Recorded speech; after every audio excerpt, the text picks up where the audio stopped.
Mandy, my favorite lady of Scotland. Oh, wow. Welcome to my first ever live conversation on LinkedIn. Pleasure. Right? How are you doing today? Doing really well, thank you. Yes, extremely well. And you? If you can't tell, I'm super excited. Okay, great. Nice. Right. So, Mandy, you have been the CEO of SBRC, Scottish Business Resilience Centre, for over 9 years. Now you moved on. You're now at a new adventure. So tell us a little bit about that. What do you do now? So I'm now the Chief Executive of BRIM, which stands for Business Resilience International Management. And currently I'm looking at a project which is delivering something similar to the Scottish model, but cyber resilience centres working with policing right across the UK. Okay, and I believe there are going to be 10 new cyber resilience centres in UK? Yes, so we started work on some of these last year. So we've been working with policing across Greater Manchester, which is now live. And we've also been working with the North East Business Resilience Centre, which again is one of the cyber resilience centres. And they are also now live, and we've just started work within the East Midlands area.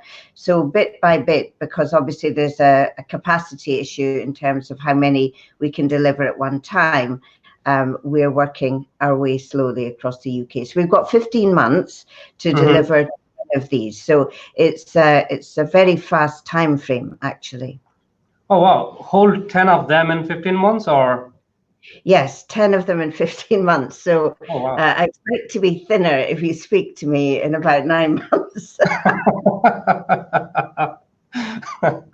Right. So what's the motivation behind having the, I mean, a couple of months ago or a few months ago, there was only one Scottish Business Resilience Centre. And now 15 months later, we're going to end up with 11 or 12. What's the motivation behind it? So I think we've seen the fusion model of Scotland work very, very well. And we, of course, worked so closely with the single police force in Police Scotland.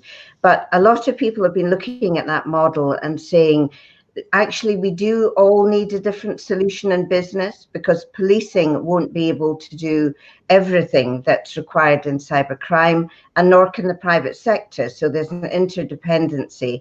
And also the third core component of that is the academic institutions and all of the link to future skills for the UK.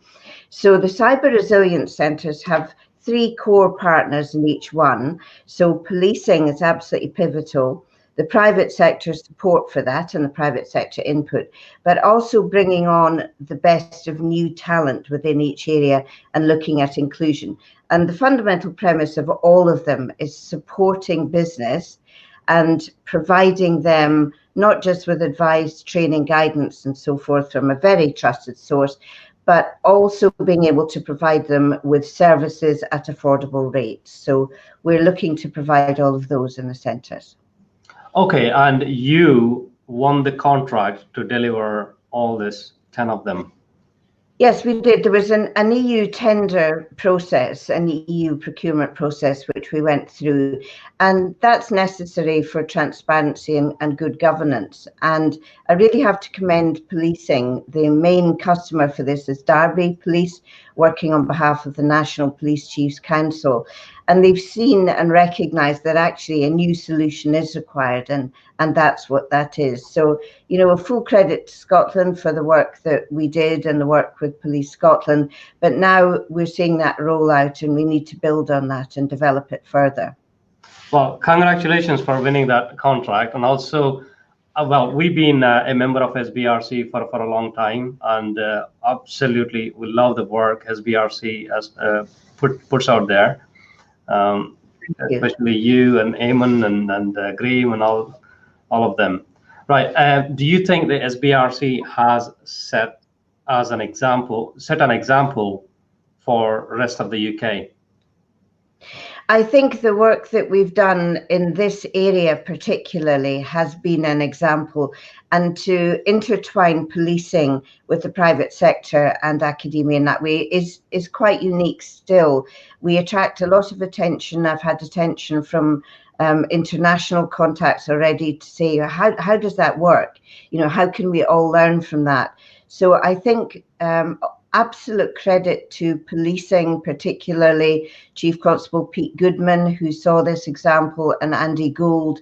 And this is a very new dialogue for policing, to have that absolute trust with the private sector and to work in support of the broader community. And that's really important, that we all try and protect business in the way that you do, Jay. So, you know, work together and to work with partners.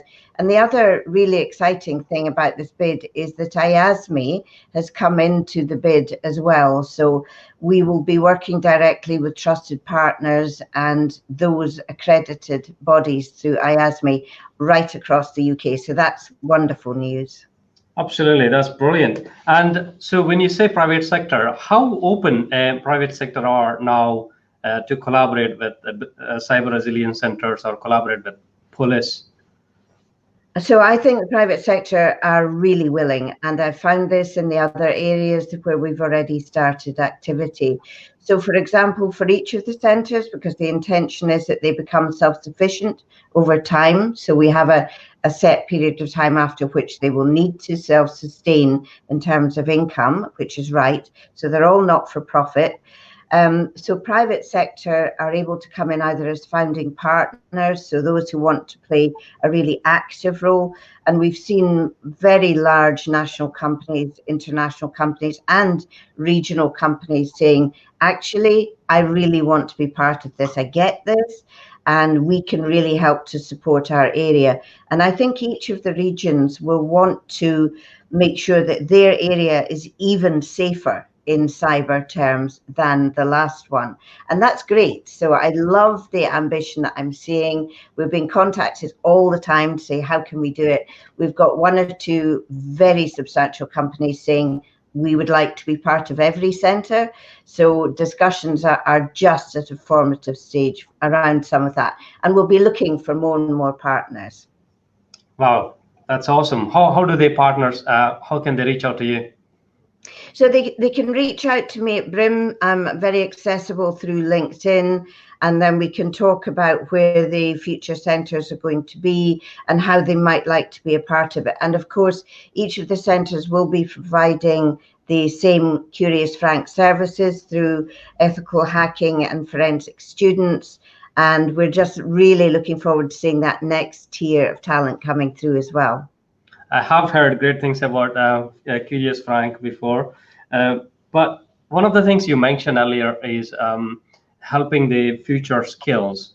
How do you think either you know, cyber resilience centers or private sector or universities, how can we fill the gap? There is a study that says there will be about 300,000 shortage of cyber professionals just in EU alone by 2021. So what can we do about it? What do you think we should do more? So I think nationally there's a huge amount of work ongoing, and I think NCSC has played a pivotal role in highlighting that skills shortage. But we've seen, I think, in a number of different areas. So in Scotland, Skills Development Scotland has really been focusing through the work with SBRC and others on skills from really primary school age on, and that's what we need.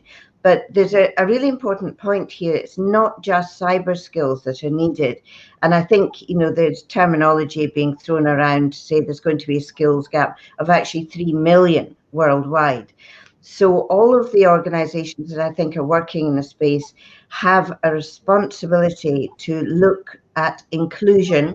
So how to bring in those skills. And it isn't always graduates, it isn't always university students. I think that's really important. So the role of apprentices, interns, Cyber First, again through NCSE, is doing a huge amount of activity on this. But I think it's not just cyber skills, it's also software skills, which again from your area you'll know all about, and also wider computing skills. So together we need to look at how to make the teaching of all of these skills really exciting, and there's a huge amount of work on that, but also to encourage, I think, young people to understand, and they don't always get this quite yet, that actually if you have skills in these areas, you could do anything. You can work in creative art, you can work in product design, you can work in service design, you can go to the moon, you can design satellites, you know, you can do endless things that, goodness, I would have loved to have done when I was at school. But the opportunity is here now, and we all have a huge responsibility to bring young people in, and actually some of the veteran skills as well, and say, together, there's a huge plethora of skills. Let's really make use of it, and let's do all we can for the future. Absolutely, couldn't agree more. And finally, I know we are running out of time. So are we getting there? The Scotland, the best country for cybersecurity in the world? So every country wants to be the best in cybersecurity, and that's a really great ambition. I think Scotland's done a pile of work. Scottish Government, through its cyber resilience plans, and I had the privilege of being part of that early on, and the whole range of activity across policing, across private sector. And I would say, just before we close, that, you know, it's a huge credit to all of these people willing to work together and share intelligence, skills and resources that is going to make the difference. And that ambition for us all to be safe, whatever we're doing. Absolutely. Is there anything else you want to add before we close? I think to particularly commend policing for looking at cyber skills in a very new way, really exciting way, lots more to come, and I look forward to reporting back at some point. Mandy, thank you very much, and you will forever be my favorite lady of Scotland. No, marvelous. Thank you, Jay. Thank you. Thank you. Bye-bye. Bye.